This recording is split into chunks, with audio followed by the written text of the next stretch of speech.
अस्सलाम वालेकुम। मैं नाहिद हूँ और आप यूट्यूब चैनल देख रहे हैं। आज बहुत सारा मीडिया जो है वो दिखा रहा है कि कहीं पर जश्न मनाए जा रहे हैं और कहीं पर प्रोटेस्ट हो रहे हैं और कहीं हाकमियत के जो एक बड़े बड़े दावेदार थे वो हवा में उड़ गए हैं और कहीं रीजनल प्लेयर्स जो हैं उनकी अच्छी सी खेल नज़र आ रही है नगोर्नो कराबाख के इलाके में।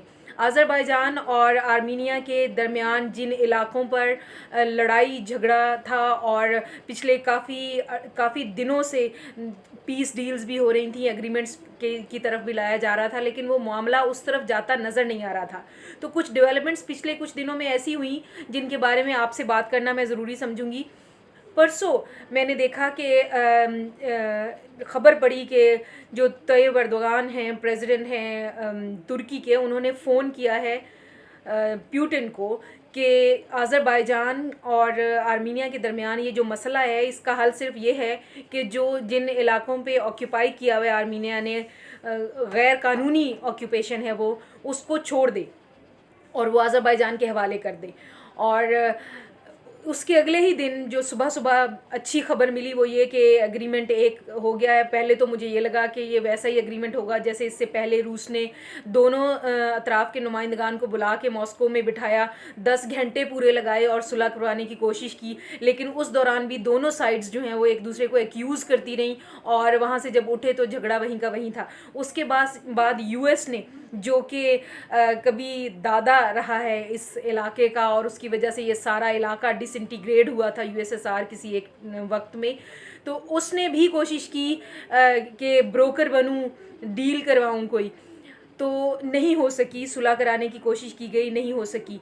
और उसके अलावा अगर हम देखें कि थोड़ा सा हिस्ट्री में जाके देखें तो फ्रांस की बहुत बैकिंग रही है आर्मीनिया के पीछे और अज़रबैजान के साथ तुर्की बहुत सपोर्टिव हैंड के साथ रहा है।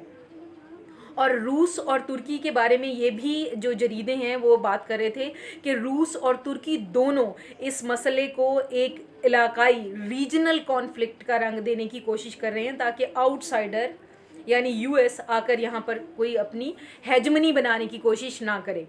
और जो रिज़ल्ट आया है इस एग्रीमेंट के सामने आने से उससे यही लग रहा है बज़ाहिर, बल्कि यकीनन ये साबित हो गया है कि फ़्रांस को भी नहीं इस एग्रीमेंट में शामिल किया गया, इस पीस डील में शामिल किया गया, और यूएस को भी नहीं शामिल किया गया।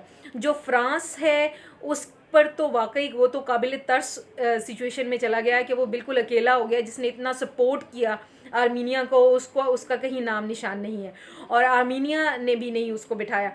दूसरी तरफ अगर हम देखें, तुर्की और रूस ने अपना जो एक रीजनल रंग इस कॉन्फ्लिक्ट को देने का एक इरादा था, एक प्लानिंग थी, वो कंप्लीट कर ली है।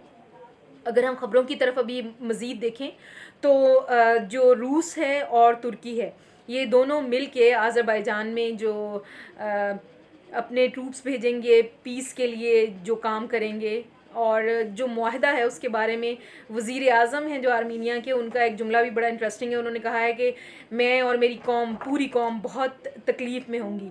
उनके इस जुमले के बाद असल में समझ में आया कि उन्होंने ये जुमला क्यों बोला। उनकी जो कौम है उनको जो तकलीफ़ है, और प्राइम मिनिस्टर को अग्रीमेंट जो पीस डील करते हुए ये तकलीफ़ पता नहीं हुई होगी या नहीं हुई होगी, जो उनको अभी झेलनी पड़ रही है। बहुत प्रेशर है उन पे आवाम का, बहुत ज़्यादा हमें प्रोटेस्ट नज़र आ रहे हैं। पीएम हाउस उनका जो है वहाँ पर, और हर जगह पार्लियामेंट हाउस में भी बहुत ज़्यादा वीडियोस सामने आई हैं कि बहुत प्रॉब्लम हुआ है।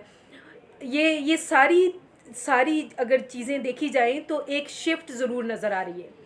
जो रूस और तुर्की है, जिनको देखा जाता था कि ये एक दूसरे के राइवलरीज़ हैं, वो मिल के इस खित्ते में एक ताकत की तौर पे उभरे हैं और मिलकर काम करना चाहते हैं। और आज की जो डेवलपमेंट है वो ये है कि आज फिर तैयब अर्दोगान ने प्यूटिन को कॉल की है, टेलीफोनिक रब्ता हुआ है मीडिया के मुताबिक, और उस रब्ते में ये कहा गया है कि हम सीरिया के बारे में भी बातचीत करेंगे। यानी आगे चल के इन दोनों ममालिक के ताल्लुकात में बेहतरियाँ नज़र आ रही हैं और अभी भी नज़र आ रही है। और ये भी नज़र आ रहा है कि जो एक रीजन में एक हेजमोनिक और अच्छे तरीके से लेकर चलने का किसी फ़ोर्स का, आउटसाइडर फ़ोर्स को रोकने का एक जो प्लान होता है वो भी इनका नज़र आ रहा है। और मज़ीद इसी मौजू पे एनालिसिस के लिए और मज़ीद इसी तरह के टॉपिक्स पे एनालिसिस के लिए देखते रहिए मेरा चैनल। नाहिद अख्तर को दीजिए इजाज़त। अल्लाह निगहबान।